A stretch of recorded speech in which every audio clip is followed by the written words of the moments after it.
So, aber ich würde jetzt tatsächlich den Anfang machen. Begrüße alle sehr herzlich in unserer Zoom-Veranstaltung. Ich hoffe, dass man mich gut hören kann. Und ich werde jetzt ganz kurz Ruth, unsere Mitveranstalterin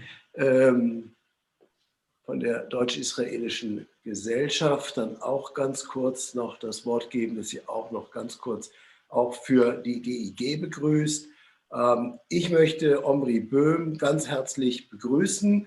Im Moment ist er in Berlin. Er lehrt eigentlich in New York an der New School. Geboren ist Omri Boehm in Israel, im Galil, ist Philosoph, ein Beruf, der eigentlich doch immer wieder zu Ehren kommt, gerade dann, wenn sich zeigt, dass man gerade aus dieser Perspektive über politische Realitäten sich unabhängiger Gedanken machen kann, als das manchmal bei den sogenannten Politologen und Experten der Politik der Fall sein mag. Omri Boehm hat über Kants Kritik an Spinoza ein Buch geschrieben, über das Isaacsopfer als religiösem Modell des Ungehorsams geschrieben, also sich bisher sozusagen eher mit ganz grundsätzlichen Fragen auch der Religionskritik und der Philosophie beschäftigt. Sein neues Buch, das auf Deutsch vor wenigen Monaten erschienen ist, Israel, eine Utopie, und im nächsten Jahr auch auf Englisch erscheinen wird unter dem Titel A Future for Israel Beyond the Two-State Solution, hat schon vielfältige Diskussionen ausgelöst. Omri, du entwirfst darin tatsächlich eine andere zionistische Utopie für Israel, eine liberale zionistische Utopie, die aber natürlich auch mit vielen Tabus der Diskussion bricht, die uns im Moment sozusagen immer wieder begegnen. So viel von meiner Seite erstmal, und Ruth, vielleicht sagst du auch noch mal kurz als Mitveranstalterin ein paar Worte, bevor ich dann dein Mikrofon erstmal schließe, weil das für die Akustik besser ist, und ich sage dann auch noch kurz etwas, wie wir die ganze Diskussion dann führen können. Aber Ruth, vielleicht möchtest du auch noch guten Tag sagen. Ja, vielen Dank. Lieber Hanno, erstmal danke, dass du das alles organisierst, technisch. Da wäre ich etwas überfordert und du kannst es schon sehr gut. Und lieber Omri Boehm, herzlich willkommen. Wir freuen uns auf Ihren Vortrag. Wir haben vorher schon kurz besprochen, dass es auch eine Chance ist, um viel mehr Leute zu erreichen, als bei einem Abend, 2. Dezember, kalt in Konstanz. Und wir sind sehr gespannt, was Sie uns erzählen. Vielen Dank. Ja, ich möchte nur noch ganz kurz sagen, wie der Abend ablaufen wird. Omri wird seinen Vortrag großteils in seinem wunderbar klaren Englisch halten. Er fühlt sich da in der Sprache doch einfach wohler. Aber die Diskussion werden wir auf Deutsch machen können mit ihm. Und vielleicht wird er auch ein paar Worte auf Deutsch am Anfang zu uns sagen. Aber wie gesagt, er fühlt sich jetzt, was den Vortrag angeht, auf Englisch einfach sicherer. Aber ich denke, das werden wir alles gut verstehen können. Danach werde ich vielleicht noch die eine oder andere kurze Nachfrage an ihn haben, aber dann eigentlich auch gleich euch allen das Wort geben. Das machen wir einfach, damit es vernünftig ablaufen kann, entweder über den Chat oder über die F&A, also Fragen- und Antworten-Funktion. Das geht folgendermaßen: Für alle, die damit noch nicht so ganz vertraut sind: Wenn ihr mit dem Cursor auf dem Bildschirm nach unten fahrt, geht ein Menü auf, falls es nicht schon offen ist. Ziemlich in der Mitte gibt es unten die Funktion Chat. Wenn man die öffnet, kann man an alle oder an die Diskussionsteilnehmer eine Nachricht schicken, die leider höre ich gleichzeitig mehrere Stimmen. Das wundert mich jetzt sehr, wenn das noch mehrere tun. Also das Einzige, was es kann sein, dass Sie mich hören. hören. Aber du sagst ja nichts. Also ich hoffe, dass das jetzt ein Problem ist, das sich nicht weiter ständig wiederholt. Aber ich glaube, es gibt da nicht mehr Probleme. Auf jeden Fall mit dem Chat können Sie, ja, ich höre auch jetzt von anderen, es klappt gut. In den Chat können Sie Fragen stellen oder auch Beiträge einfach auch so posten. Also es gibt sozusagen die Möglichkeit, einfach Kommentare da reinzuschreiben. Über die F&A-Funktion, das haben einige von Ihnen, von euch schon gemacht, kann man wirklich Fragen stellen an Omri Boehm und ich werde schauen, dass die auch beantwortet werden. Jetzt muss ich nur noch gucken, dass ich Ruth, dass ich dich finde und wieder auf Stumm schalte, weil das könnte auch ab und zu mal eine doppelte Stimme auslösen, ein doppeltes Geräusch. Aber jedenfalls, Omri, dir gehört jetzt das Wort. Bitte leg los. Ja, erstmal vielen Dank für die Einladung und die Einführung. Ich werde doch, wie versprochen, ein paar Wörter auf Deutsch sagen, mehr oder weniger, nur um zu zeigen, dass ich das kann. Das heißt, Hanno und Ruth, um ganz klar zu machen, dass ich gerne Fragen auch auf Deutsch beantworten kann. Ursprünglich habe ich Hanno gesagt, dass ich den ganzen Vortrag oder die ganze Lesung auf Deutsch machen würde. Dann habe ich leider kalte Füße bekommen.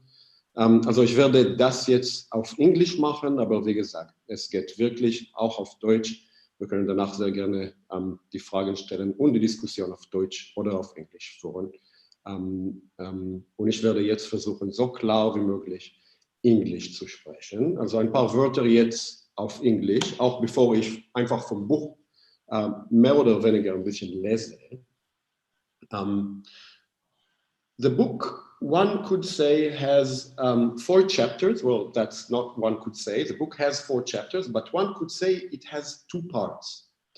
One part on memory, the Holocaust and the Nakba, which for me are connected together, at least in the Israeli context.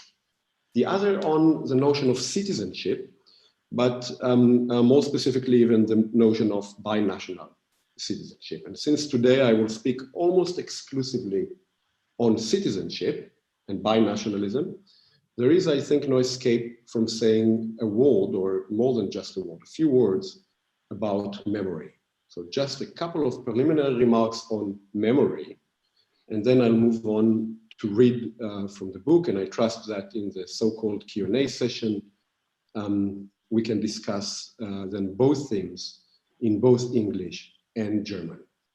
And to say a few words on memory, I'd like to begin with a quote. So I'm quoting.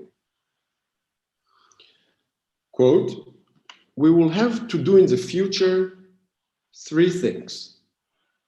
Expel the large majority of the West Bank's Arabs. Some of them perhaps can be allowed to stay under some conditions, but most of them must go. We will also have to get rid of Arab Israelis from our political system. We have allowed a 5th column to develop, a bunch of first-class traders. We cannot tolerate their large presence within Israeli politics.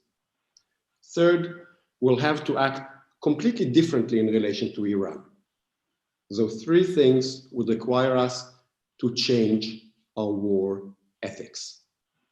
End quote. We find here, obviously, a rather well-defined political program, and it can be summarized by 3 projected goals. 1, the expulsion of the Palestinians from the West Bank. 2, denaturalization of Arab Israelis. And 3, Iran. But there's another aspect in this quote that's important to notice, especially because it can be easily overlooked, I think. And it is the fact that in order to achieve these 3 goals, Israelis, according to this quote, would have to change their war ethics. Note that part of the quote. Israelis would have to change their war ethics in order to expel the Palestinians and denaturalize Arab Israelis. I take it we will have to abandon our high moral fighting standards and our commitment to democracy and international law the argument goes, will have to achieve a true change of consciousness in order to finally engage in the expulsion of the Palestinians and the denaturalization of Arab Israelis, according to the quote. And for those of you who haven't guessed it yet, I'm sure that quite a few have already, it is coming from Efi Eitam, Brigadier General in reserve at the IDF, the Israeli military, and currently still Netanyahu's chief candidate to becoming the director of Yad Vashem. So let me ask a question here at the outset, as precisely as I can. What is the relation between Eitam's desire to engage denaturalization and expulsion of Arabs by changing our war ethics and his impending appointment as director of Yad Vashem? It may have been averted, but we still don't know that. That is, what is the relation between these political goals of expulsion and becoming the head of the institution that's entrusted with educating Israeli citizens and soldiers about the Holocaust's past, and the institution that's internationally recognized as the institution that symbolizes the Holocaust's memory? And the answer, I think, is clear enough, and we better say the answer as clear as it is. The idea is to use the Holocaust's memory to achieve Eitam's political goals.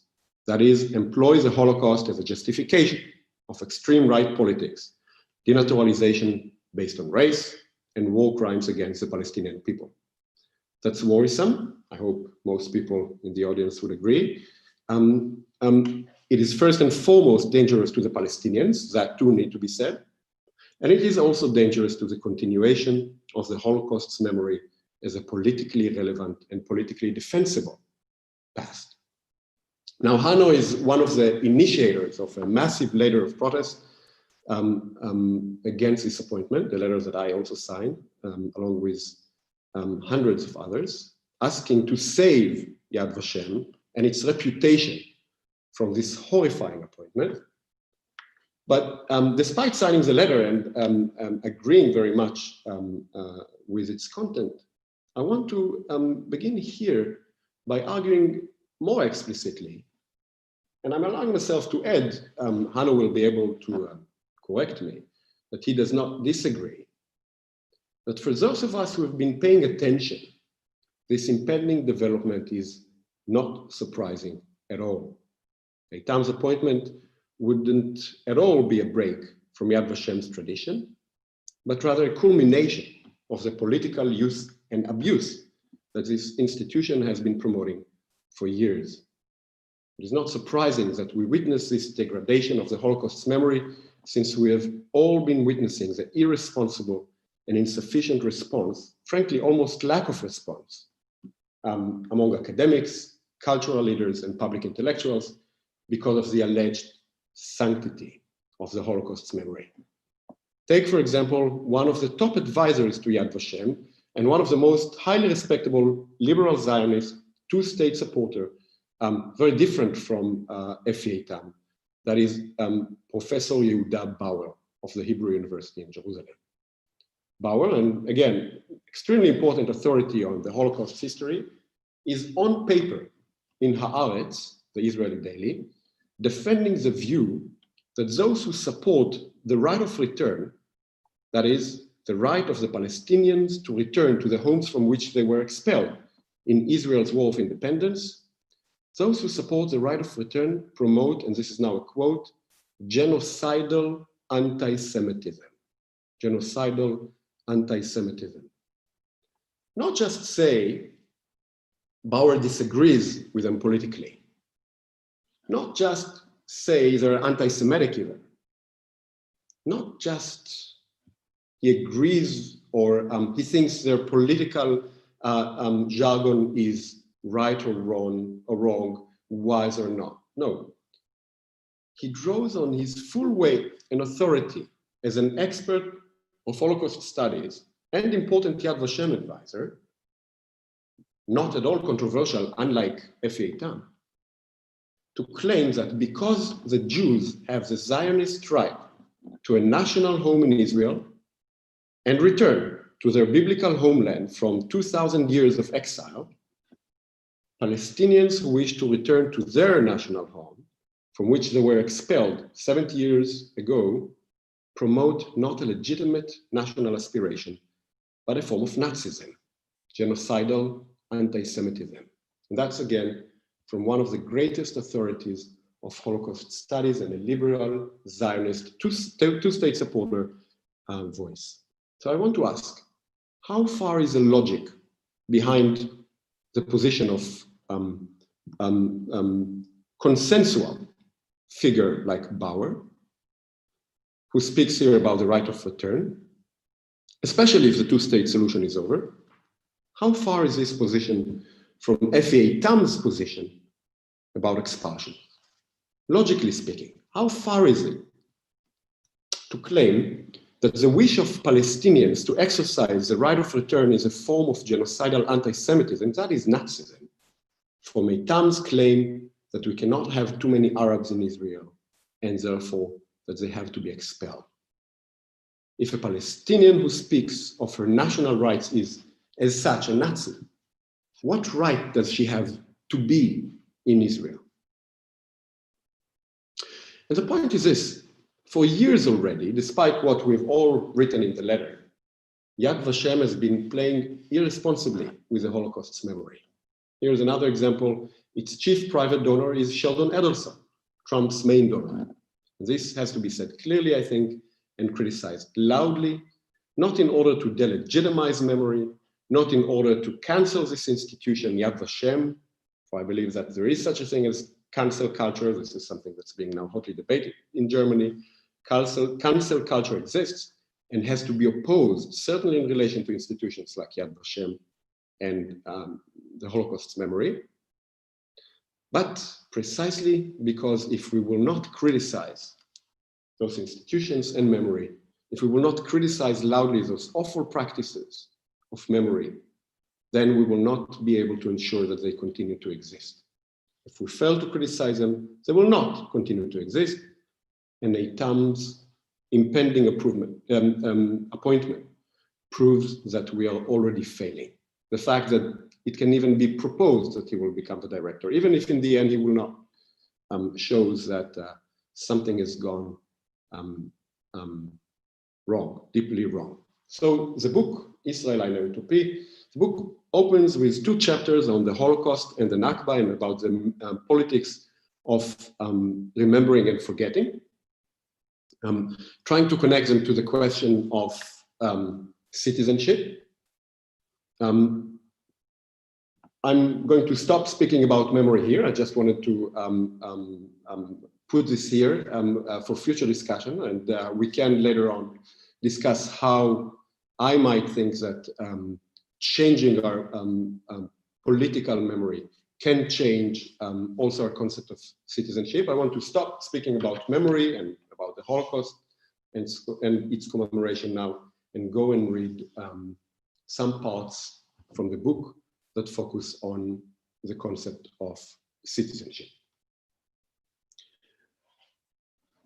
So in October 2013, the Israeli Supreme Court rejected the adjective Israeli as an official civil designation in Israel. According to the justices, the contenders who had asked to be labeled Israeli rather than Jewish on their personal ID cards did not sufficiently prove the existence of an Israeli nation. For the foreseeable future, therefore, the civil designation of Israel's Jewish citizens remains Jewish. Arab citizens are often designated Arab or sometimes minority. Now, putting aside for the moment the irony involved in the fact that an Israeli court would make such a decision, presumably the court is not a Jewish court, it's an Israeli court, the ruling certainly expressed the overlapping consensus among Israel's Jewish society. The state of Israel is and ought to remain Jewish. Indeed, Zionists and anti-Zionists alike nowadays take it for granted that the existence of a Jewish state in Palestine is what Zionism is essentially about. But then, Can a state be both Jewish and a liberal democracy? That's a familiar question. And is it true that Zionism necessarily consists in the idea of a Jewish state? I want to argue, this is one of the main arguments of the book, that a worthwhile future for Israelis and Palestinians depends on realizing that the answer to both questions is negative. A Jewish state cannot be a liberal democracy, but the Zionist ambition for Jewish national self-determination can be preserved. In fact, it is best preserved in a state that is not Jewish. Significantly, this is a fact that Zionism's early leaders and thinkers, from Herzl to Ben-Gurion even, understood, but current liberal Zionist thinkers, again, as well as anti-Zionist thinkers, have managed to forget. And so I would like to shake the passionately held agreement between Zionists and anti-Zionists about what Zionism is and can be, and the Kantian in me would add, and ought to become. So the reading today has some different moving parts because I'm trying to bring together shorter versions of several chapters. So let me outline briefly how the reading is going to unfold so that it's easier to follow the types of arguments that I'm making. First, I will argue against the current concept of liberal Zionism, which clings to the notion of a liberal Jewish state. I'd like to argue very directly and very clearly why a Jewish state cannot be a liberal democracy. Second, I will go historically, or historical, so to speak, to argue that for the founding fathers of Zionism, the telos, the end of Zionist politics, was actually not a Jewish state. It was not about Jewish sovereignty. In fact, they all agreed about binational politics. Lastly, I will go to more recent history and to the often forgotten, and I believe more or less always misunderstood, Begin Plan from 1977, in order to show that binational politics can be actually imagined from within Israel's actual politics. So not just from the deeper origins of Zionism and the further history, but in fact from a part of history that's much more relevant to us. All right, so first, liberal Zionism as we know it. One of the clearest articulations of current liberal Zionist conviction is that of the Israeli philosopher Moshe Halbertal. In an influential Haaretz article, he dismisses the question whether a Jewish state can be a liberal democracy as irrelevant. And here is a quote from Halbertal, I'm reading, quote, "There is no big question whether a state can be both Jewish and a liberal democracy. A serious political intellectual debate should turn rather on the question, what kind of a Jewish state we want to have," end quote.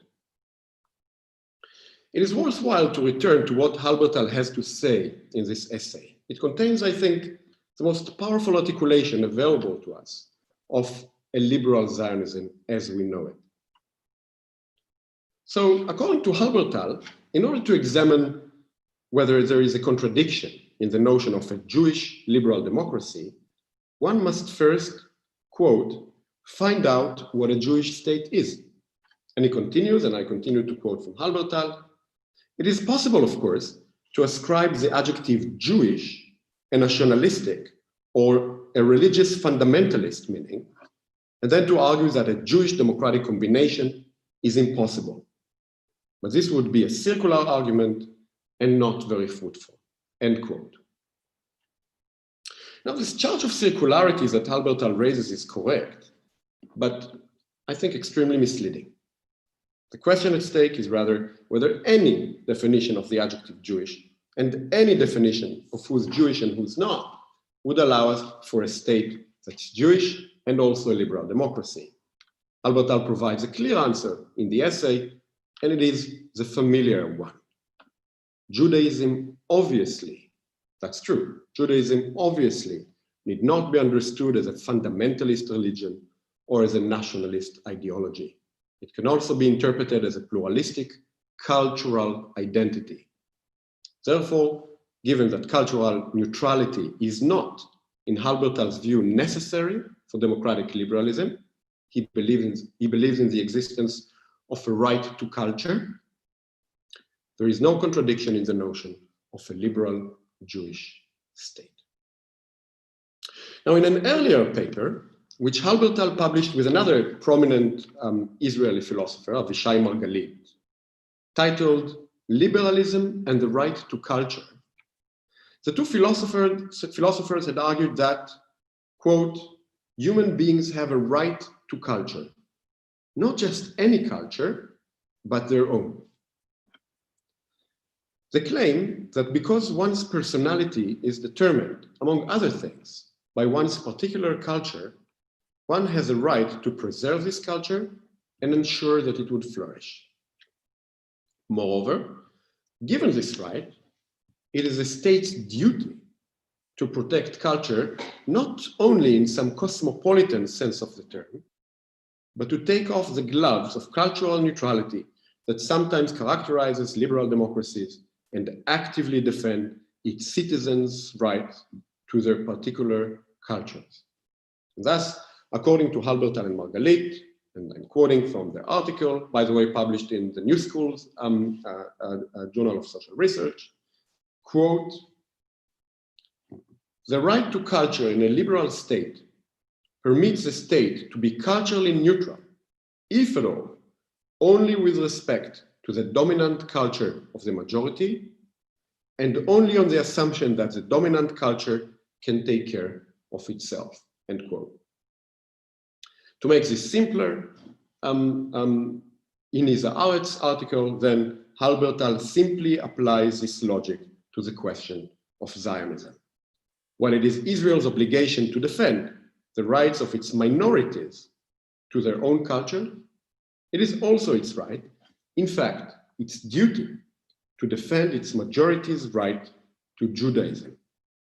From this perspective, Halbertal argues there is no difference between Israel as a Jewish state and other culturally non-neutral European democracies, such as, quote, Denmark, Finland, Norway, Germany, the Czech Republic, and more.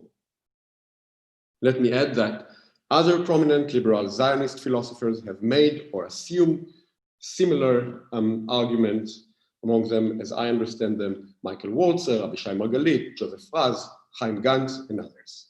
But it is also time to say clearly, I think, this understanding of liberal Zionism is false. In my view, even obviously false, and ought to be left behind, and the reasons are the following. First, despite the fact that Judaism is no doubt a culture, belonging to it still acquires what one might regard as the opposite of culture, nature or blood. Religious Jews commonly subscribe to this ethnic condition on who's Jewish and who's not, as do secular Jews, including those to whom religious Judaism is completely passé. Therefore, the comparison between a Jewish and, say, a Finnish state is idle. Even if there is no contradiction in the notion of a Finnish or a German democracy, there is one in the notion of a Jewish democracy. For even if cultural neutrality is not necessary for democratic liberalism, ethnic neutrality certainly is. Quite simply, it is possible to be a Finnish or a Norwegian Jew, just as it is possible to be a German Jew or a Palestinian Muslim or Christian. You can even be a Palestinian Jew. I know a few, bar and bar. But for logical, rather than merely political reasons, it is impossible to become a Christian or a Muslim Jew. Neither, and this is now the crucial point, neither is it possible to be a Muslim or a Christian Israeli, and not merely because, as Israel's Supreme Court insisted, an Israeli nation does not exist, and the adjective Israeli designates nothing official. As long as Israel is essentially a Jewish state, not an Israeli state, being Jewish is essential to being Israeli. A non-Jew can be an Israeli citizen, but only second-class citizen, we'll get to that, and carry a blue identification card and passport. But she or he would not, for all that, be Israeli. Specifically now, the state would not, for all that, belong to her. Now, Andrew Pessin, a well-respected expert on early modern philosophy, my profession when I'm not exercising my hobby, writing on Israel, once accused me in the Times of Israel of introducing, and I'm quoting from Pessin, confusions and inconsistencies about the unclarified notion of a state belonging to a people. And I continue to quote from Pessin, Boehm's intellectually and morally corrupt strategy, his dishonest, intentionally introduced logical fallacies are designed to promote an, quote, anti-Semitic double standard against the rights of the Jews to their own country, end quote. So hopefully I managed to get the attention. Repeating this accusation. It's a familiar accusation raised against some types of critics of the Jewish state. So let me address it directly then and specify very carefully what is meant by the idea of a state belonging to its people. I submit that there is nothing confusing, inconsistent, or unclear about the definitions that I see. When Abraham Lincoln avowed democracy at Gettysburg, as famously, quote, the government of the people, by the people, and for the people, he expressed the basic idea that democratic states belong to their people. More specifically, the idea is that democratic states belong to their peoples because in democracies, sovereignty lies in the hands of the people. In a Jewish state, however, the clause, the people, designates the Jews rather than citizens, regardless of their religion and race. There is no getting around the fact that a Jewish democracy, therefore, is a government of the Jews, by the Jews, and for the Jews.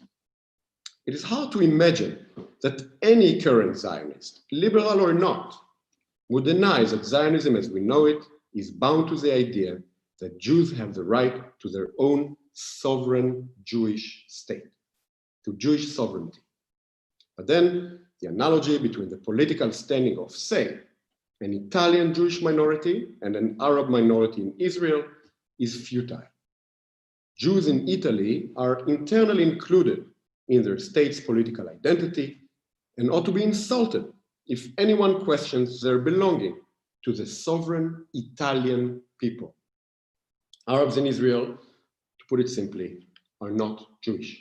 Because of their ethnic belonging, sovereignty is not in their hands. In short, if there is no contradiction in the notion of a liberal Jewish democracy, then there isn't one in the notion of a liberal democratic ethnocracy. There is no point in attempting to square this circle, but generations of Israeli philosophers, Albert Tal, Margalit, Raz, and public intellectuals, David Grossman, Amos Oz, have pretended that they can.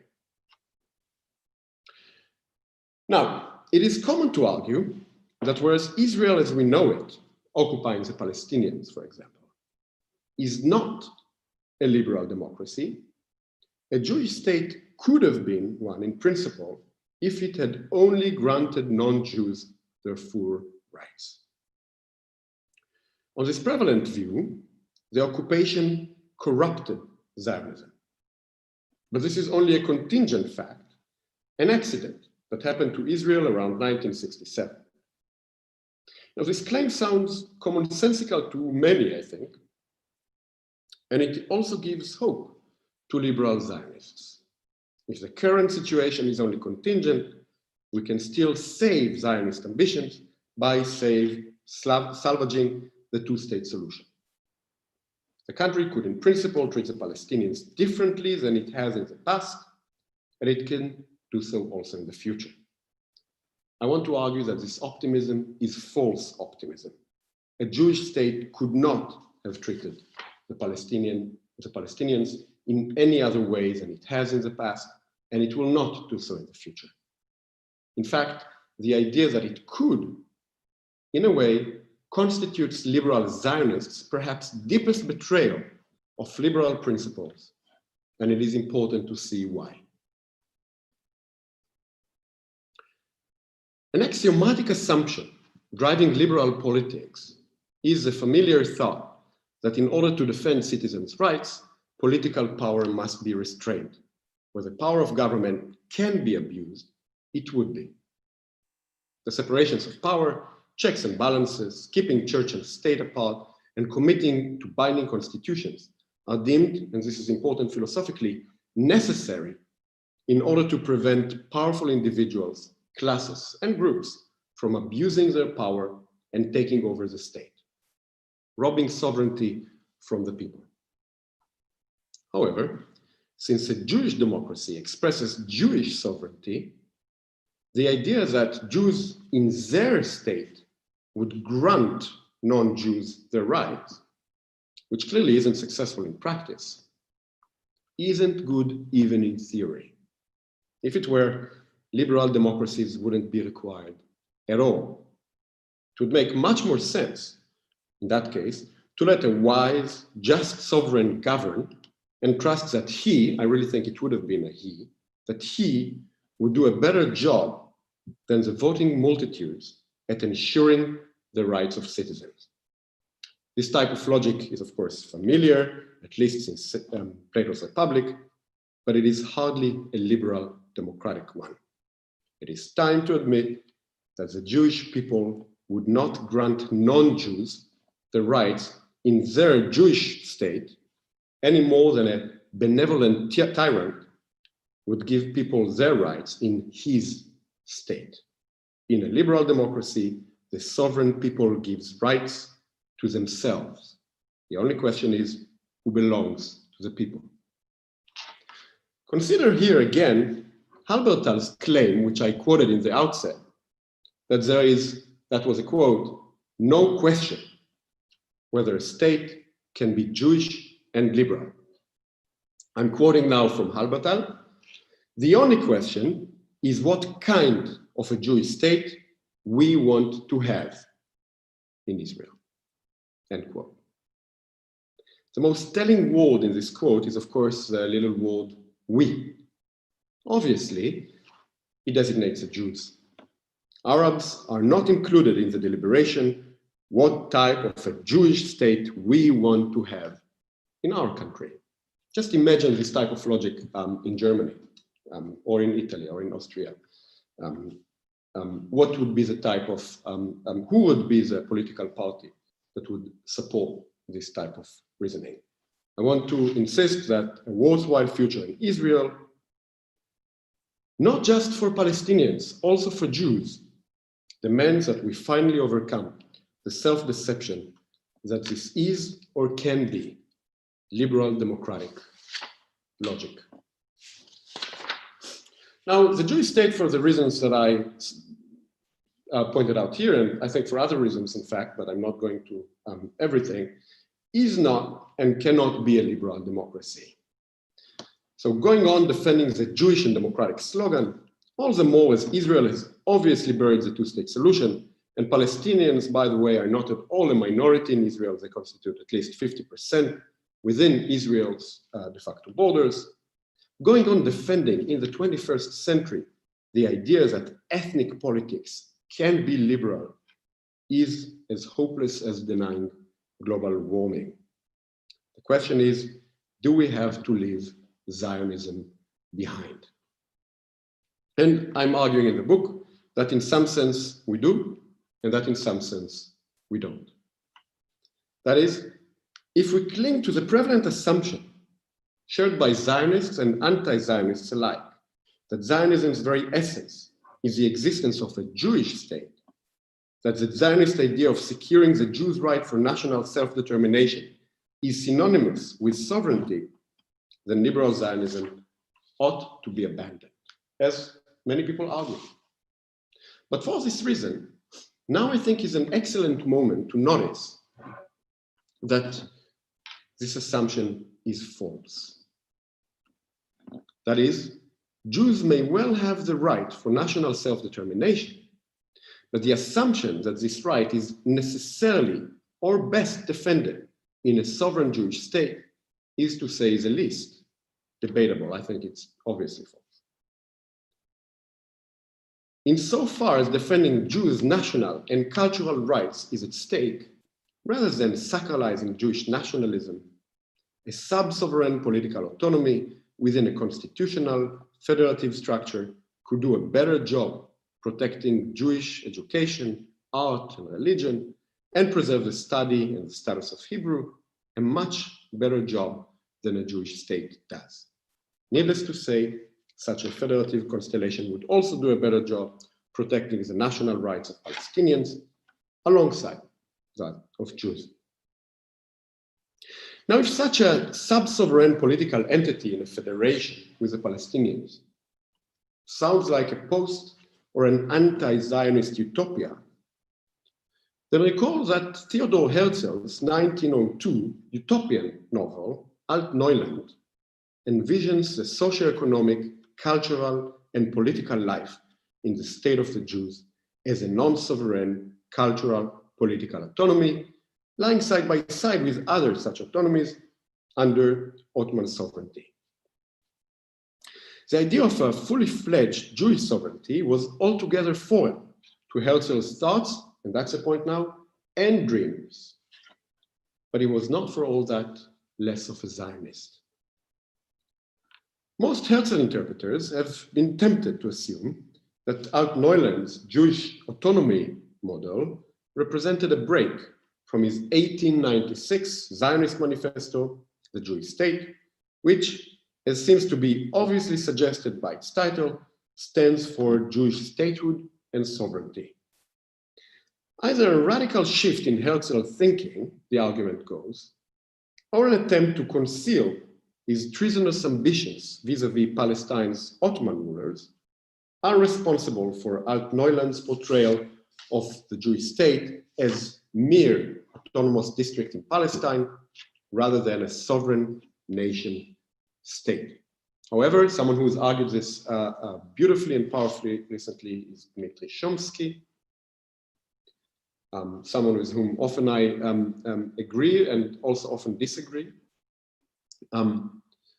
However, the idea that Herzl's Alt-Neuland and the Jewish state stand for different Zionist visions is nothing but a myth. One that in all likelihood has been created by ideological misinterpretation of Herzl's work from the retroactive perspective of the sovereign Jewish state. That is, presenting the state as the obvious necessary telos of Zionist politics all along. There is every reason to assume that no break in Herzl's Zionist ambitions or thinking ever occurred. When European nations in Herzl's time, say the Czech or the Hungarians, spoke about attaining their own state, they had in mind a national territorial autonomy, national self-determination under imperial sovereignty. State in Herzl's The Jewish State is the same non-sovereign political entity Herzl would later describe in Alt-Neuland. In other words, by the false understanding of Zionism that has been created in the meantime, Herzl would be an anti-Zionist. And not just he. The same retroactive ideological distortion is responsible for the common understanding of Ahad Ha'am's position as cultural, as an essentially cultural rather than political form of Zionism. In fact, Ahad Ha'am's Zionism was as political as it could be.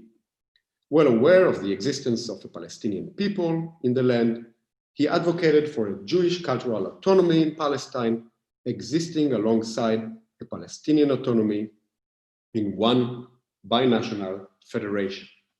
Only retrospective ideology can dismiss his Zionist binational politics as non-political. And here's a quote from Echad Ha'am. I'm going to read it. Quote, "The situation makes Palestine a joint home of different nations, each of which is trying to build its own traditional home.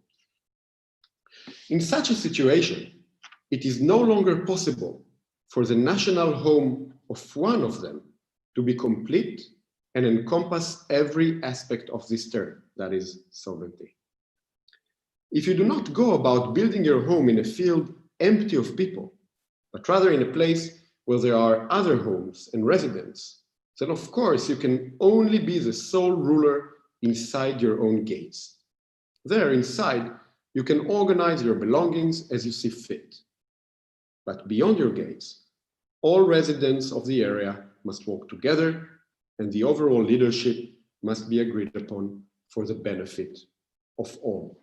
End quote. So again, on the main current political question, a Jewish state, for and against, these Zionist founding fathers, Herzl and Echad Ha'am, agreed. They were, for a principled reason, against.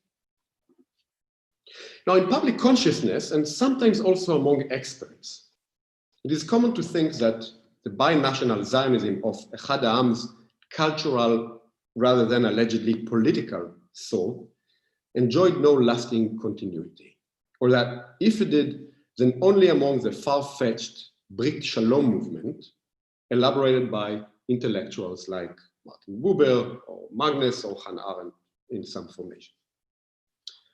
But in fact, Brit Shalom's continuity with Echad Ha'am's position was due to the significance that they gave to the revival of Hebrew and Jewish culture, not to their allegedly post-Zionist binational politics, which, up until very late in history, remained a matter of consensus among Zionists.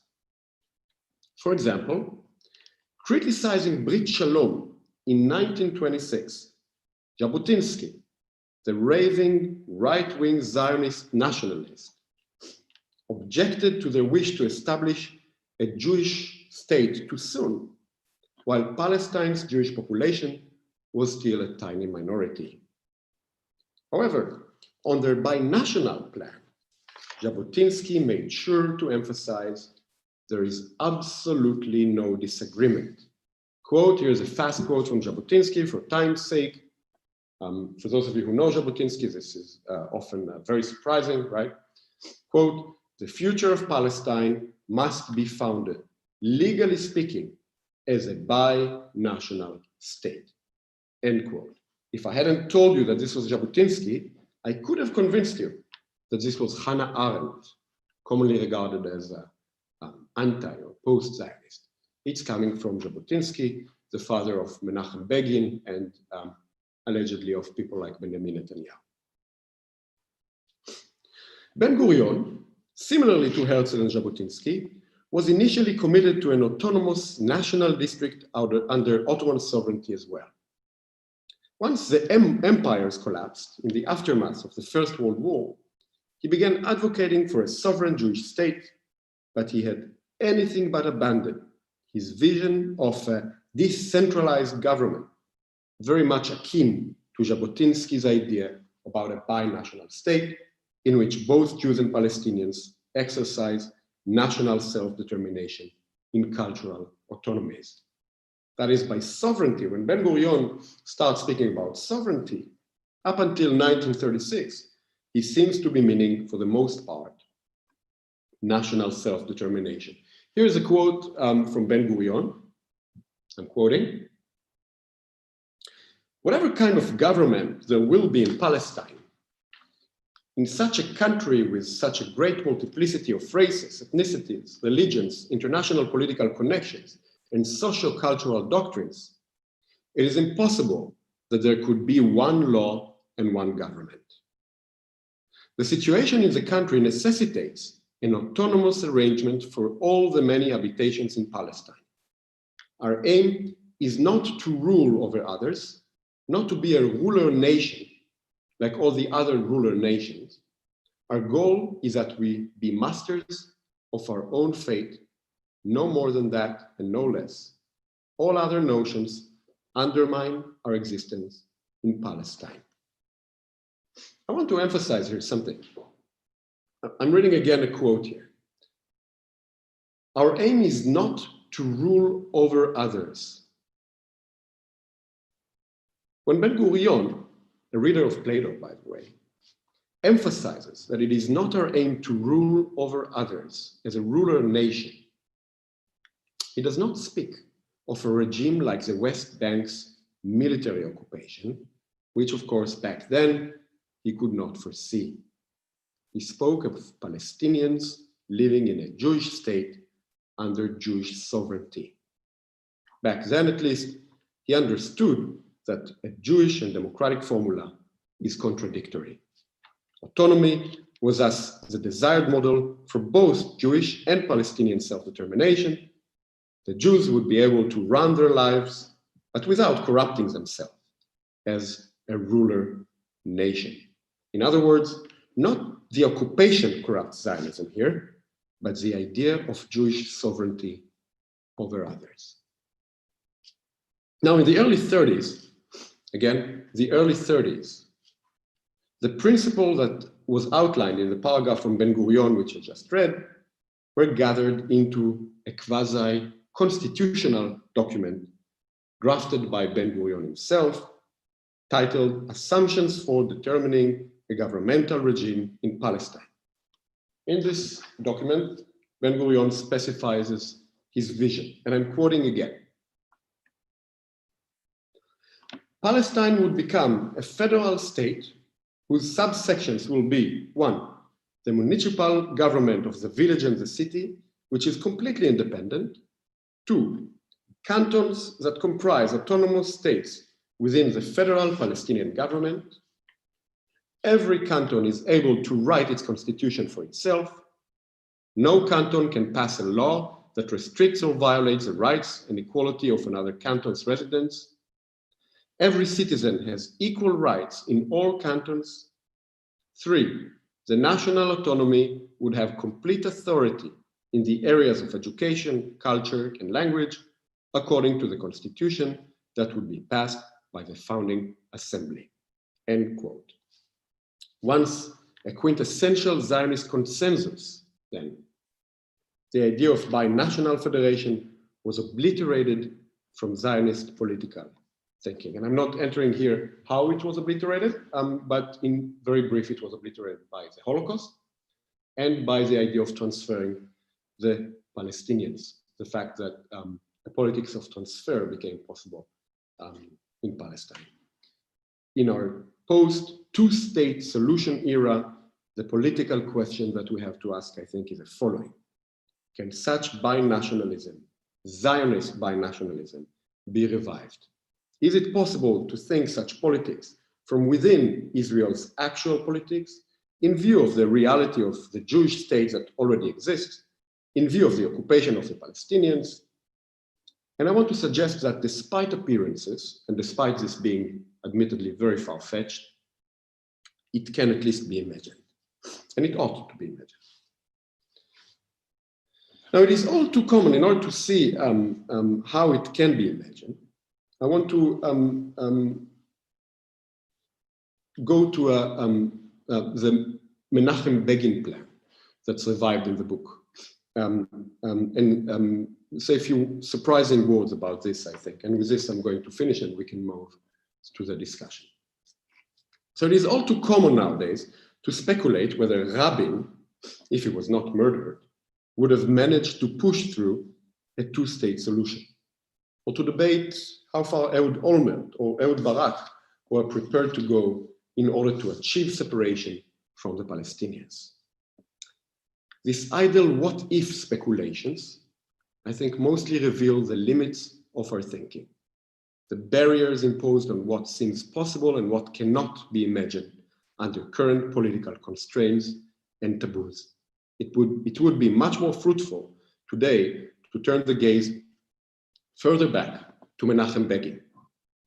Israel's first right-wing prime minister, a disciple of Jabotinsky, rejected all territorial compromise in 1947 when Ben-Gurion famously celebrated the UN's partition resolution.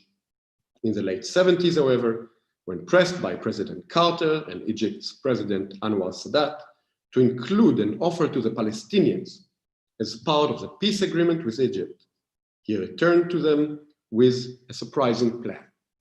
At first, the proposal titled, quote, Home Rule for Palestinian Arabs, residents of Judea, Samaria, and the Gaza district, dated December 15, 1977, was kept as a top secret. The plan, I think, is worth quoting, and I'm going to read a little bit from the plan. I try to do it brief so that we can come to conclusion and only read the important parts. 1, the administration of the military government in the West Bank and Gaza will be abolished. 2, an administrative autonomy of the resident, by them, and for them will be established in the West Bank and Gaza.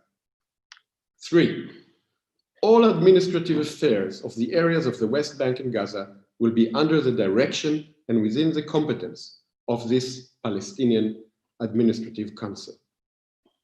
4, and yet pass out, residents of the West Bank and Gaza will be offered full Israeli citizenship.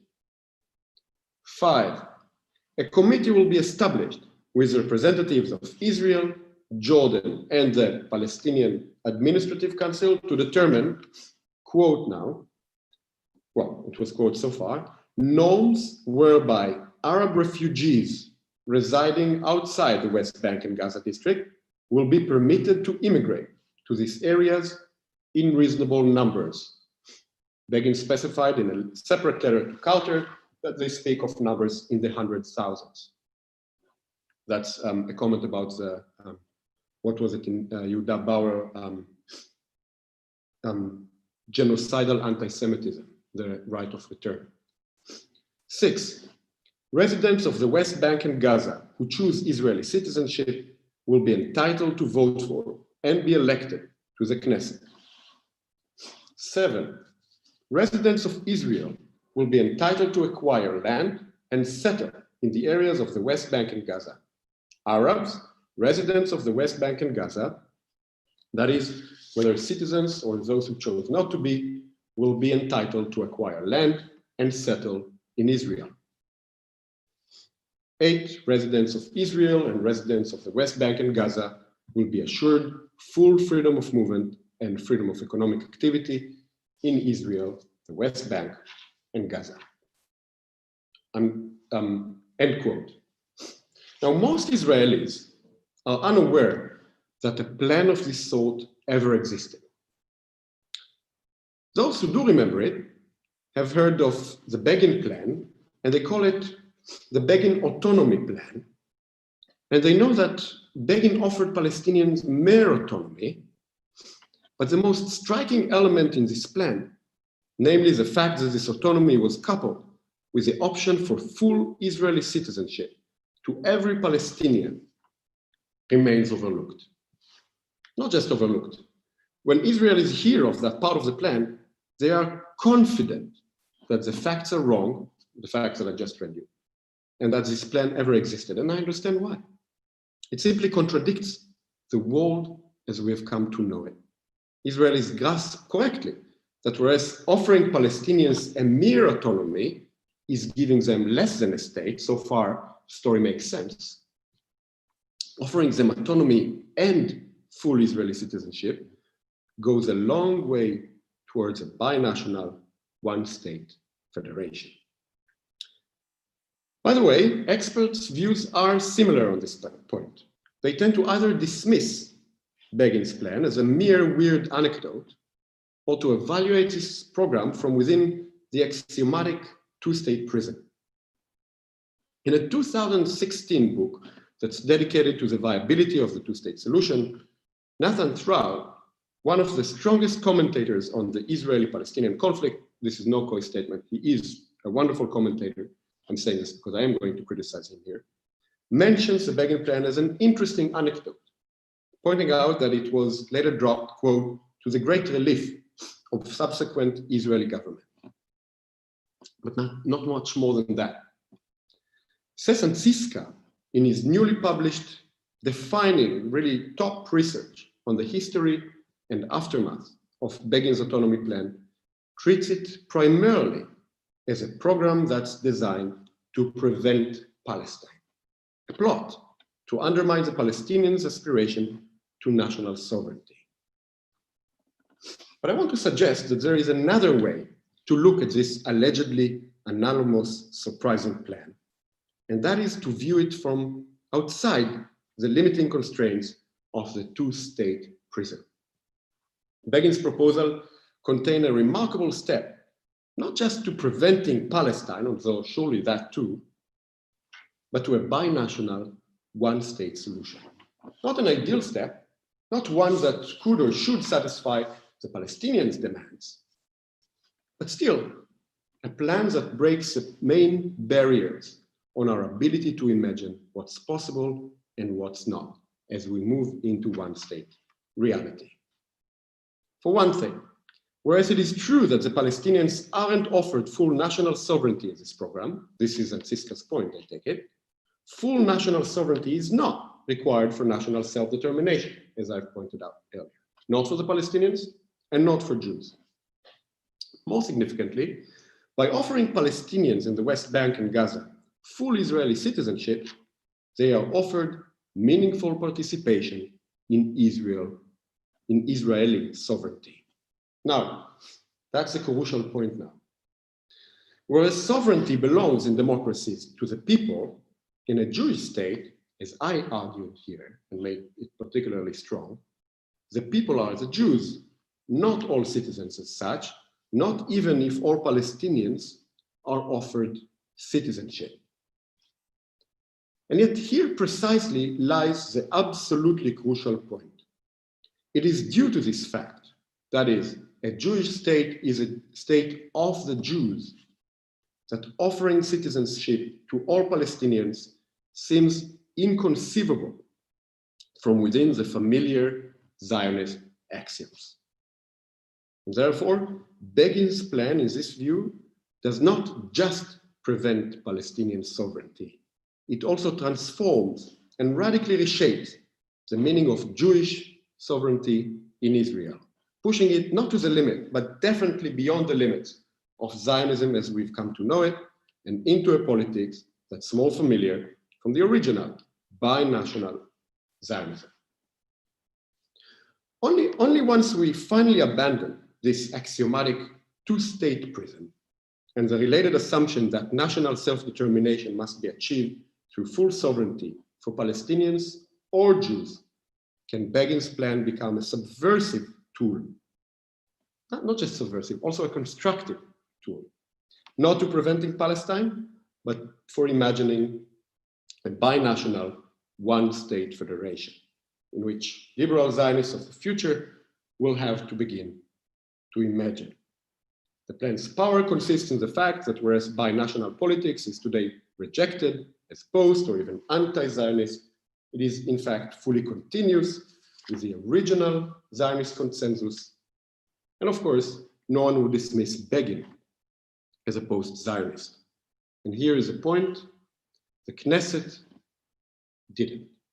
On December 28th, 1977, having just returned from a meeting with Anwar Sadat, Begin read it, the plan, line by line from the Knesset's podium, defended it against fierce objections, warned Israelis and Israel's parliament that if the program is not adopted, Israel will become an apartheid state, and proposed to vote. Quote, "Mr. Speaker, the debate is ended. I ask for a vote, and I ask that each and every member of the Knesset, without distinction of faction, vote according to his conscience. There is no imposition, no coercion. I am confident of the result," end quote. On the question of giving Palestinians in Gaza and the West Bank an autonomy, leave the question of full sovereignty in these territories open, offer every Palestinian the option to become full Israeli citizen, recognizing the right of return of Palestinian refugees in limited but significant numbers, and the right to full economic liberty and freedom of movement on the whole territory, Well, obviously, they are citizens. Israel's Knesset, the parliament, voted 64 in favor and 8 against. 40 abstained. A future for Israelis and Palestinians in our post-two-state solution era depends on extending visions of the sort. It's not going to be Begin's actual vision, it shouldn't be, but extending them into federative politics, pushing the notion of sovereignty beyond that of Jewish sovereignty or Palestinian sovereignty, and endorsing full equality and full equal citizenship to all the inhabitants of the land. Sovereign would be the people who live in the country where both people, Jewish and Palestinians, can still exercise national self-determination. Moshe Halbertal argued that there was no question whether a Jewish state can be a liberal democracy. And at least on that, I think he's right. There cannot be, a Jewish state cannot be a liberal democracy. He also argued that the only question was what kind of a Jewish state we want to have. Seems to me that the liberal Zionism of the future would depend on a completely different question. It will not be what type of a Jewish state we want to have, but what type of a state we, the inhabitants of Palestine's territory, Eretz Israel, would venture to develop. This is no doubt very far-fetched, but not impossible to imagine. Herzl's original Zionist motto thus remains as relevant as it has ever been. If you will it, it is not a dream. I'm done.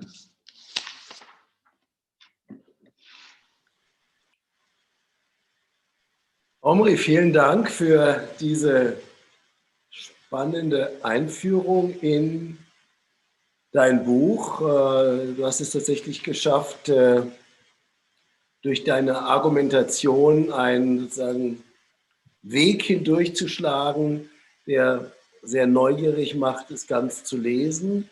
Neugierig bin ich aber auch auf deine Antworten auf die schon vielen Fragen, die sich mittlerweile bei uns angesammelt haben. Und deswegen beginne ich auch einfach gleich mit den Fragen aus der Runde. Ich beginne mal mit dem ersten, nämlich Axel Jonek aus Konstanz, der vor allem 2 Fragen gestellt hat, die eigentlich eng miteinander zusammenhängen. Und die Frage ist eigentlich vor allem die, gibt es in Israel denn politische Kräfte, er sagt Partei, aber es gibt ja auch außerhalb der Parteien politische Kräfte, die ähnliche Gedanken wie du vertrittst und die überhaupt sozusagen für ein Zusammenleben in einem binationalen Staat eintreten würden? Ja, so would, selbe Frage kommt auch aus München von Ralf D. ja im Prinzip. Do we have how much support and how much political power we find for this type? Ich habe versprochen, auf Deutsch zu antworten. Ich mache das auf Deutsch. Okay. Also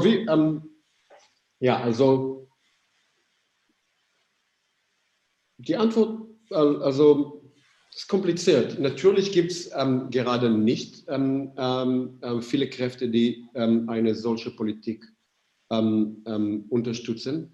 Aber wir können anfangen zu sehen, dass diese Politik jetzt nötig ist und dass man beginnt, das zu merken. Ja? Die ältere liberal-zionistische Parteien, Meretz und Labour, wenn das eine liberal-zionistische Partei war, sind jetzt so gut wie fertig. Also sie sind sehr schwach und werden nicht mehr lang überleben, weil es ist klar, dass die Zwei-Staaten-Lösung tot ist. Und man ist ständig auf die Suche nach neuen Alternativen. Es ist klar, dass nur eine Zusammenarbeit mit arabischen Parteien das Programm von Liberalpolitik gerettet sein kann. Ich denke, dass wir werden bald erfahren, ob die Notwendigkeit von einer solchen Lösung auch Kräfte bringt, die eine solche Politik unterstützt. Und ich bin eigentlich also optimistisch, dass das jetzt irgendwie im Zentrum von der israelischen Politik stehen kann. Das glaube ich nicht, natürlich. Also wir werden das nicht bald finden als eine große Partei mit viel Kraft, aber als ein Anfang. Und ehrlich gesagt, die einzige Alternative auf das, was wir gerade sehen, ja, weil eigentlich gibt es keine Alternative auf Benjamin Netanyahu.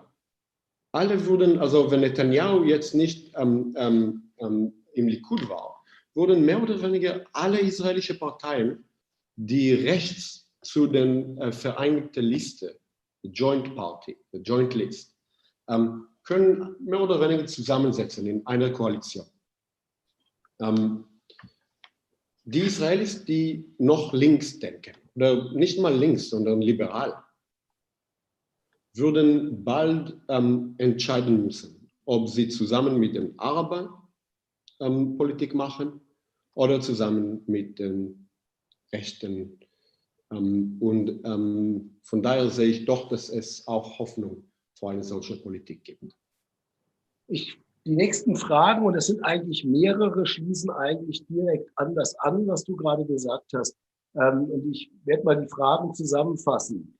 Da ist eine Frage von Joachim Gierlichs, nämlich wirklich, wie wird jetzt dein Buch von Seiten der Palästinenser aufgenommen und wie sollen sie einbezogen werden? Und vielleicht auch die Frage, ob auch eine Übersetzung ins Arabische deines Buches geplant ist. Dann habe ich eine Frage, die eigentlich dasselbe Thema trifft, auch wenn sie sozusagen zurückgeht in die späten 70er Jahre oder 80er Jahre, nämlich eine Frage von Bärbel Illy. Die palästinensische Seite hat sich auf den Begin-Plan nie eingelassen. Komisch. Ich habe das nicht gehört, Hanno. Kannst du das wiederholen? Die palästinensische Seite hat sich auf den Begin-Plan nie eingelassen. Warum? Und ich bekomme auch noch eine Frage, die eigentlich dieselbe Richtung geht, ob du im Gespräch mit Palästinensern eigentlich bist über diese Vorstellung eines binationalen Staates, also dass es auch sozusagen auch eine Kommunikation darüber gibt. Ja, ich bleib jetzt mal bei diesen 3 Beiträgen eigentlich zum selben Thema. Ob das Buch ins Arabische übersetzt, ich bin völlig dafür, dass das Buch auch ins Arabische übersetzt wird.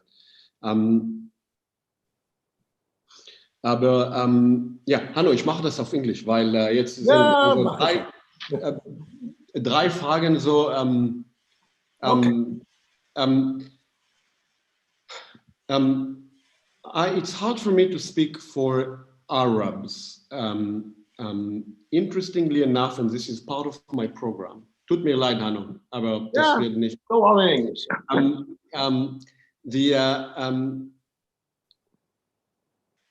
It's easier for me, and this is part of the form of my answer will be have something to do with its content. It's easier for me to speak for how I understand Israelis. And by Israelis, I understand not just Jews, but also Arabs. Although I am an Israeli Jew and not an Israeli Arab. It is my understanding that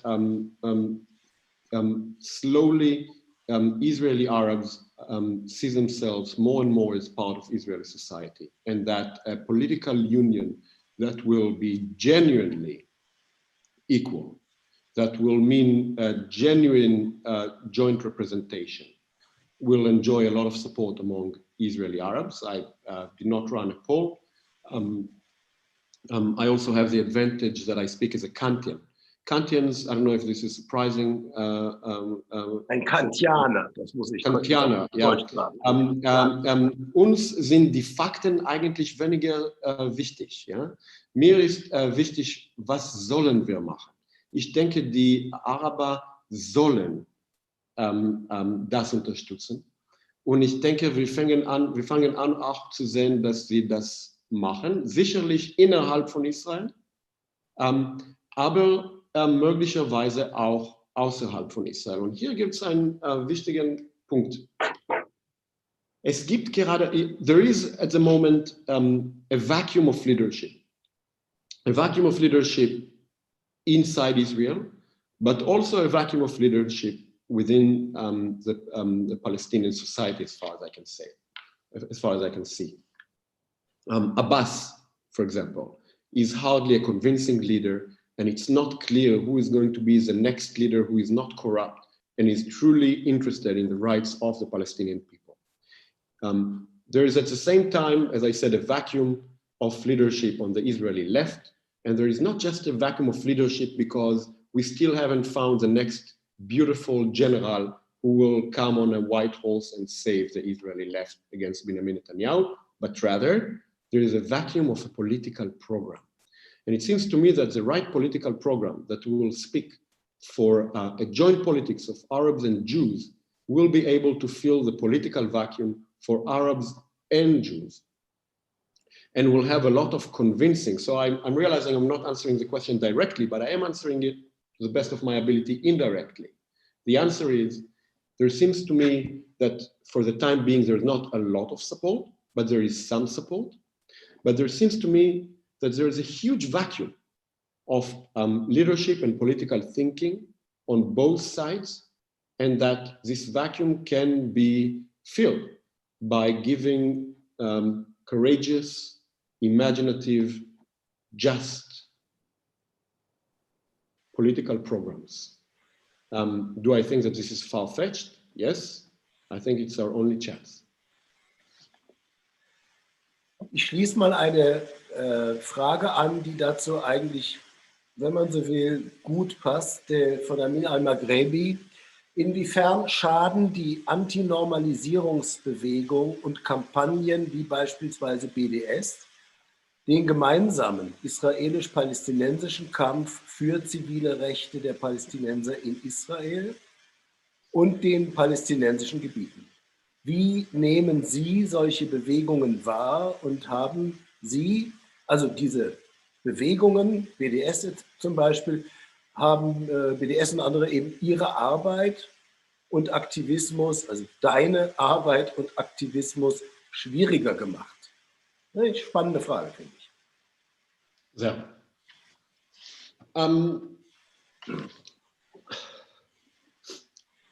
Difficult and interesting question. And this is why, again, it will be answered in English. I do not support BDS personally. I have some reasons not to support them. I'm not going to catalog them here, but I also do not find BDS illegitimate. I think BDS is legitimate, to say the least. I think that the method of boycotting Israel and Israeli institutions, that's the argument, that do not clearly distance themselves from the occupation, seems to me to be a legitimate affair. It is, however, not one with which I personally agree. And I disagree with it, not because I share different goals necessarily from BDS, whatever the goals are. Part of my problem with BDS is that it's not always clear enough to me what the goals are, can be discussed. My goal, as you may see, is to speak of a genuine collaboration of Arabs and Jews. And in a way, my position is exactly opposite to BDS. But please do not misunderstand what I'm saying when I'm saying that it's exactly the opposite to BDS, because it's not opposite as in the sense of object to BDS, like, say, liberal Zionists often do or something like that.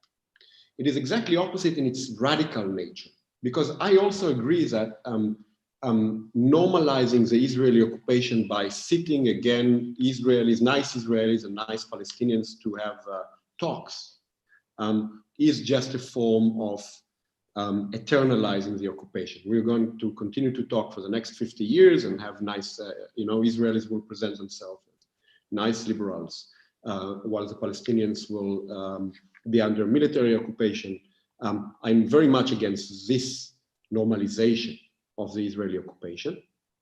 The question is whether we're going to respond to it by saying we are a we and a they, and now the Israelis have to be boycotted, or whether we'll manage from within Israel to actually try to transform consciousness, not by breaking it, so to speak, not by forcing Israelis to finally break with their bad politics, but rather to change it to actual collaboration with the Palestinians.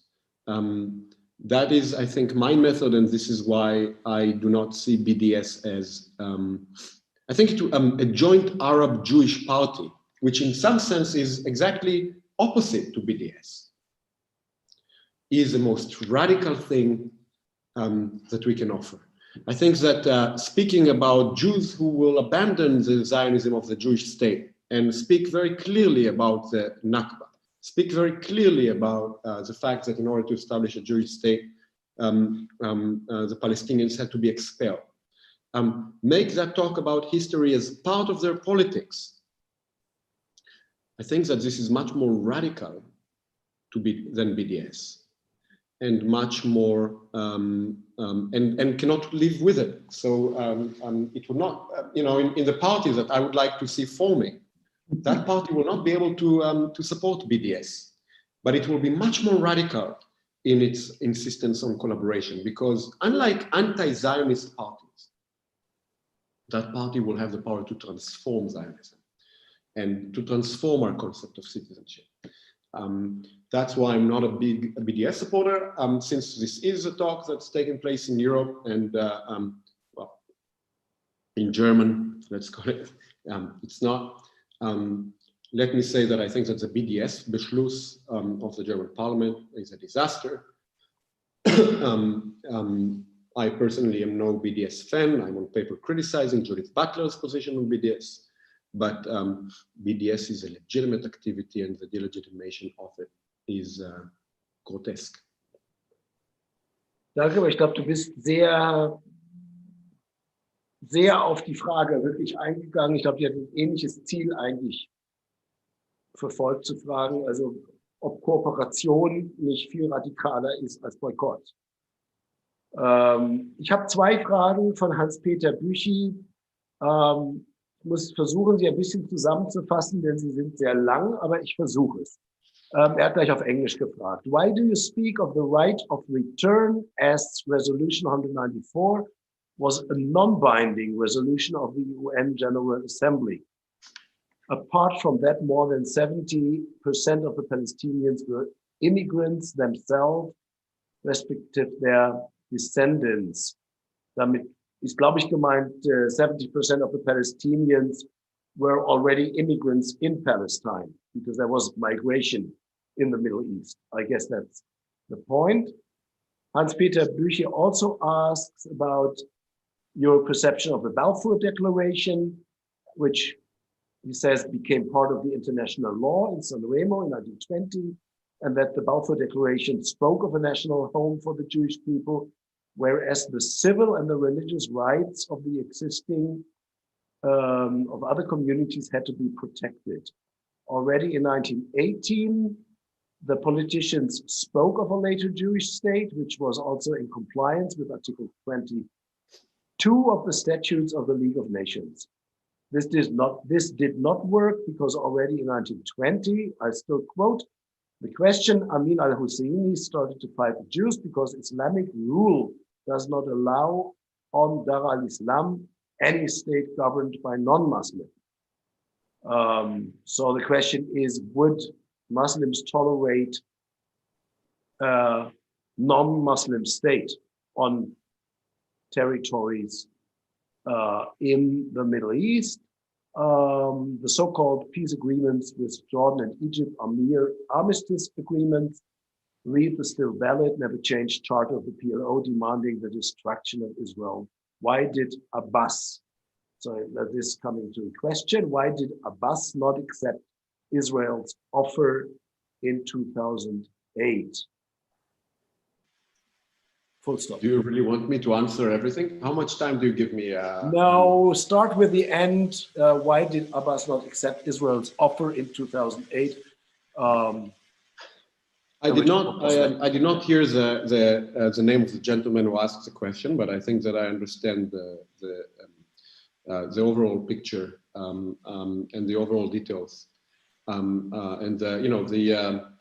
the full picture that was painted, and I can try to the best of my ability to answer it as fully as I can. This is a systematic question, and it would have, to be full, it would have to be systematic.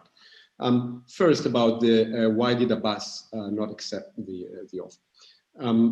I will start with that because politically, I think in many ways it's the most important question. It's not just about the past. I don't know why he didn't accept it, but I know why he cannot accept it. And I think that a lot of our assumptions here are wrong. People sometimes think that the problem of the two-state solution begins with the number of settlers in the West Bank. And then they say, well, Abbas was offered basically, a return to the 67 borders and so on and so forth. And he still didn't take it. That's because he wants to destroy the Jewish state. Let me correct a fallacy that, I'm not actually a fan of the colonialist accusation, but I think that there is a colonialist fallacy here, and that we need to notice it. In the territory between the Jordan River and the sea, currently lives a Palestinian majority. I'll say it again, in the territory between the Jordan River and the Mediterranean Sea, currently lives a Palestinian majority. The two-state solution that Abbas was offered, I can't remember the exact numbers, but did not go over offering him 22% of the territory. 22% for the majority of the population, a territory that is discontinuous. You have Gaza and the West Bank, a territory that would have had Ariel stuck in the middle of the West Bank, and would have still been full with Israeli settlers, even if hundreds of thousands of them would have been evacuated. The answer is that when we go about offering the Palestinians generous two-state offers, and we don't understand why they cannot be accepted, and then say they did not accept it because they still want to destroy the Jewish state. And then we also throw in, you will excuse me, the name Amin al-Husseini, the Hitler supporter, and we say, see, the Palestinians are proto-Nazis, and for that reason they reject the two-state solution, and we have to fight. No, I think that if we look at the map in serious political eyes, if we look at the map and want to do realpolitik, but realpolitik not of extreme right people who are willing to expel the Palestinians in the end, but realpolitik of the question, how can we solve the situation in the territory, offering the majority of the population, the Palestinians, 22% of the territory that's discontinuous, is not an offer that they, in the end, can accept. And just imagine, I mean, why don't we actually suggest this to the Jews? Take the Jews, they're less than 50% than the population, and squeeze the state of Israel in 22% of that territory. I'm not for that solution. I think it would be an awful solution. This is what's being offered generously to the Palestinians. I think that's a colonialist offer, and not being, mind you, I'm on paper criticizing overblown post-colonialist critiques, not my position, but there is such a thing as colonialist positions, and that's one of them. I think, so I don't know why Abbas rejected the offer, but that's, that could have been a good reason. That's also why, if we want to look for a realistic way forward, we need to go beyond the two-state solution. That's to go to the last of your comments. To go to the Balfour Declaration. The Balfour Declaration offered the Jews, as far as I can tell, national self-determination, very much in line with the position that I'm suggesting. I'm not a fan of the Balfour Declaration. I don't know if that surprises you. at all. And I'm not a fan of it because it was, again, it was a colonialist suggestion. When it was offered, when the Balfour Declaration was suggested, Palestine's population was about, the Jewish population was about 10% of the population in the territory. One empire that did not even rule the territory, but could already foresee that it was going to control it in the future, offered this 10% a national home in that territory. I'm not a fan of that logic. However, I do think that that declaration and its language is consistent with the idea of a national home, that is national self-determination for the Jews. The right of return of the Palestinians, I'm not sure that I remember or that I completely understood or even heard adequately the question. The right of return of the Palestinians is crucial, because it is crucial for me as an Israeli Jew who wants to recognize the full equal citizenship of my fellow compatriot Palestinians. It is crucial for me to understand that the Palestinians were driven out of the country in Israel's War of Independence, and that only if we recognize the right of return will we have equal citizenship. Without this recognition, there will not be equal citizenship. This does not mean that every Palestinian now who wishes to return to Israel needs to receive this right. However, the right has to be recognized, meaningfully recognized. I think I showed that it does not have to be such a taboo. There are ways of recognizing this right. You said something about the Palestinians being immigrants. If I understood Hanno, if Hanno understood you correctly and I understood Hanno correctly, the idea was that Palestinians immigrated recently to Israel. They were not hundreds of years in the territory, but they just arrived before. Frankly, I don't think very highly of that objection. First, I doubt very much that it's consistent with the historical facts, but I think it doesn't matter at all. It doesn't matter at all because my grandmother immigrated to Palestine in 1939. My father was born in 49, by the way, 71 years today. I was born in 79. We are children of immigrants, and I do not think that anybody has a right to kick us out of our homes. I do not think that it matters whether the Palestinians immigrated or not to Palestine. That's unfortunate logic. Es sind noch ziemlich viele Fragen jetzt eingegangen, die wir nicht mehr alle diskutieren können, einfach weil ein Zoom-Event, das irgendwie länger als 1,5 Stunden dauert, dann doch an der Konzentrationsfähigkeit von uns allen ziemlich zehrt. Es gibt einige Fragen, die immer wieder aber um dasselbe Thema kreisen, nämlich zu der Frage, wie man tatsächlich, so sagt es Jochi Weil aus Zürich, zu konstruktiven Allianzen kommen kann zwischen Palästinenserinnen und Israelis.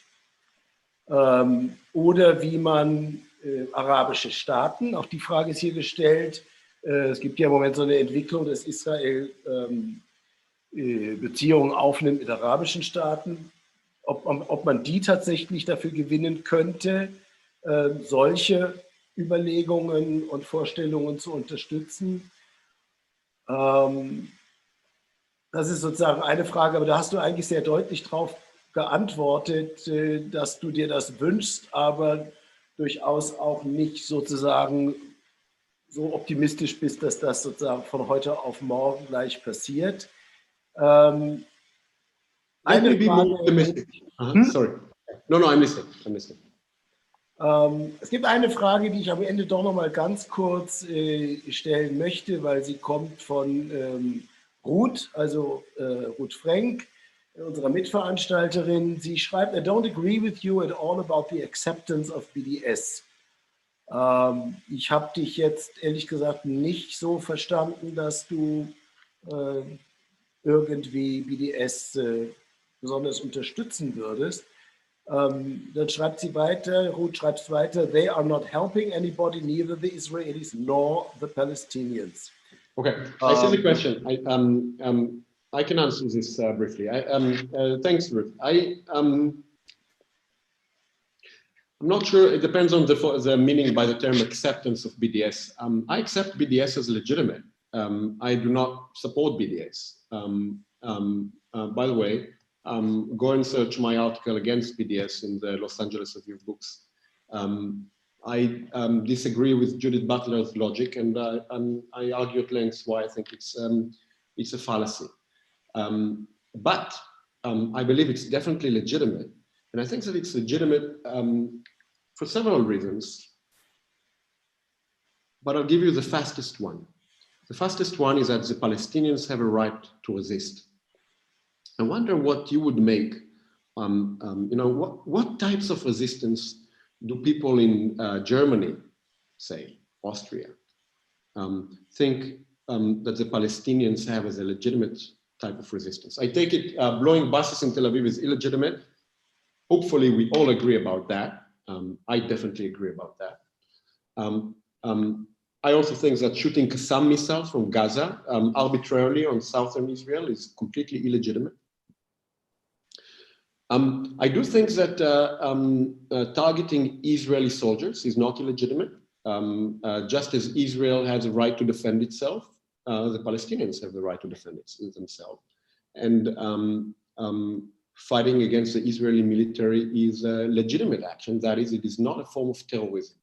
The tendencies that we're constantly seeing in German public debates, and European public debates, and in American public debates, and I think we haven't noticed this little fact. There is actually no form of legitimate resistance of the Palestinians. What would it be? If the Palestinians wish to join the International Court in The Hague, that's being delegitimized as, that's a quote, diplomatic terrorism. They want to boycott Israeli institutions that are completely complicit in the occupation, when people say that this is anti-Semitism. I think that if we are to be honest with ourselves, we have to insist that precisely because the Palestinians have a right, they have national rights, they have civil rights, and that these rights are under fierce attack. They have forms of legitimate, serious resistance to the occupation, and that as Israelis, as Jews maybe, I do not know you Ruth personally, it's not always nice to recognize that people have the right to attack us, but they do. We should not participate in the delegitimation of the right. It is inherently, the right to resist is inherent to the right of those people, I mean it, to exist. There is just a split between just delegitimizing any form of resistance against Israel as anti-Semitic, and going all the way, God forbid, I do not imagine for a second that you will go there, to logic like FEA Town. That's my position on BDS, and this is why I would, as a good liberal, and it is said with tongue in cheek, as a good liberal, I disagree with them, but I would fight their right to resist the occupation. I would fight against anyone who wants to, and I have, who wants to blow buses in Tel Aviv or Jerusalem. When people cross those borders, it's immediately clear, and I immediately steige aus. Not even, I have no patience to any form of legitimate terrorism. That's I do see the practices in which those moments create. We need to walk that fine line, and I think that's for me the reason why I insist on defending BDS. Ich habe mich heute moderierend aus der Diskussion ziemlich zurückgehalten, mache das sonst nicht immer, aber ich erlaube mir, die heutige Diskussion mit ein paar Gedanken von meiner Seite zu beschließen. Sie wird weitergehen, die ist ja nicht heute Abend zu Ende. Sie wird an vielen Orten geführt werden und auch wir werden sie weiterführen. Das große Problem für mich ist, dass BDS eine Logik unterstützt, die für mich dieselbe Logik ist, die die Gegner von BDS mit leider noch sehr viel mehr Machtmitteln in der Welt exekutieren, nämlich die Logik, die BDS on the ground, also in der Praxis, leider immer wieder unterstützt und fortsetzt, ist halt die Logik des Nicht-Miteinander-Kooperierens. Und das ist, wenn ich über Waffenkonzerne rede, sicherlich eine Sache, aber wenn ich über Cultural Boycott und der Cultural Boycott, also das Boykottieren von Diskussionen, von kulturellem Austausch, von Auftritten von Intellektuellen und Wissenschaftlern spreche, egal ob mir das gefällt, was sie sagen oder nicht, oder Künstlern, wenn ich in diese Logik hineingehe, dann finde ich es eben tatsächlich eine zerstörerische Logik, obwohl ich persönlich das Recht auf Widerstand jederzeit unterschreiben würde.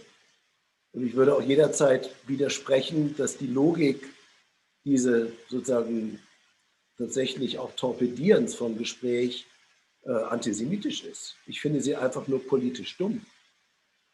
Ich finde sie politisch zerstörerisch. So wie ich es zerstörerisch finde, Leuten das Mikrofon oder Räume oder anderes zu verbieten, weil sie irgendwann mal vor, ich weiß nicht was, 5 Jahren irgendeine BDS-Resolution unterschrieben haben. Das ist noch absurder. Und das ist die Praxis, die aus diesem BDS-Verbot oder aus dieser Resolution des Bundestages hervorgegangen ist. Eines der spannendsten Dokumente, und damit möchte ich jetzt schließen von meiner Seite, eines der spannendsten Dokumente, das ich in den letzten Tagen gelesen habe, war eine Resolution von 122 palästinensischen und arabischen Intellektuellen,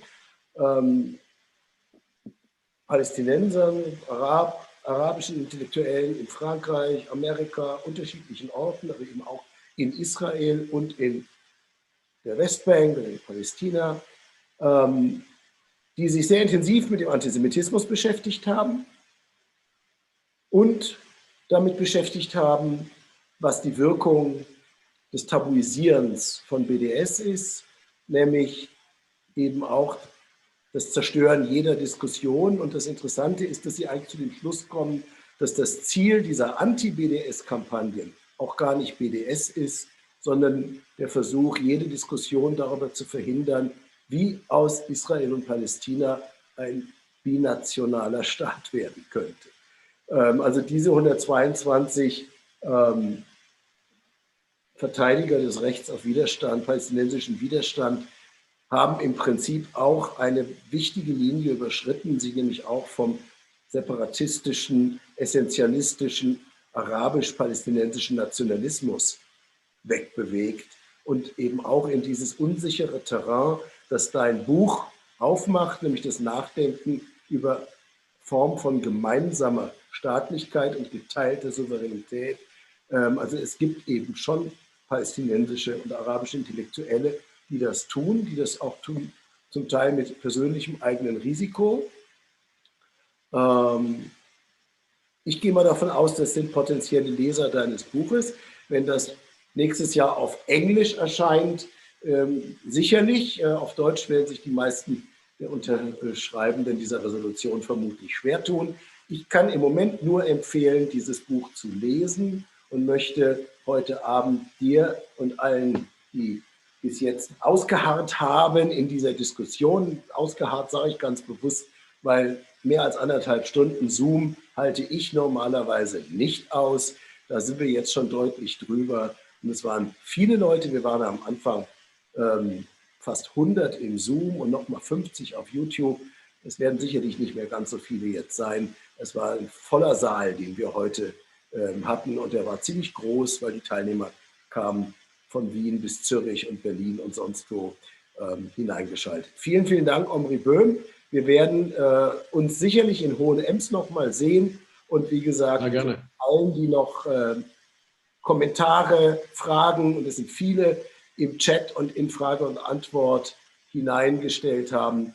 Über alles können wir heute Abend nicht mehr reden, sonst sind wir noch um 12 Uhr nachts dran. Wir werden die Diskussion fortsetzen. Ich danke allen für die Diskussion, für die Fragen, für die Geduld. Und wie gesagt, es ist nie sehr einfach, das in Zoom zu tun. Wir hoffen sehr, dass wir doch irgendwann mal wieder in einem Raum sitzen können, der nicht nur virtuell existiert. Vielen Dank, und wir sehen uns hoffentlich alle bald wieder. Für dieses Jahr ist unser Programm damit auch zu Ende der Ausstellung Die letzten Europäer. Eine gute Nachricht gibt es trotzdem: Am Dienstag dürfen in Österreich Museen wieder öffnen. Und das heißt, wer die Ausstellung Die letzten Europäer gerne sehen möchte, kann das ab Dienstag tatsächlich wieder nicht nur virtuell, sondern auch physisch tun. Vielen, vielen Dank für die Teilnahme, fürs Kommen, und bleiben Sie uns gewogen. Ich wünsche schöne Weinuka-Tage, Chanukka-Tage und Weihnachtstage, und vor allem bleibt bitte alle gesund, passt auf euch auf, keine Dummheiten. Wir wollen gesund durch diesen Winter kommen. Danke. Vielen Dank. Schöne Grüße nach Berlin.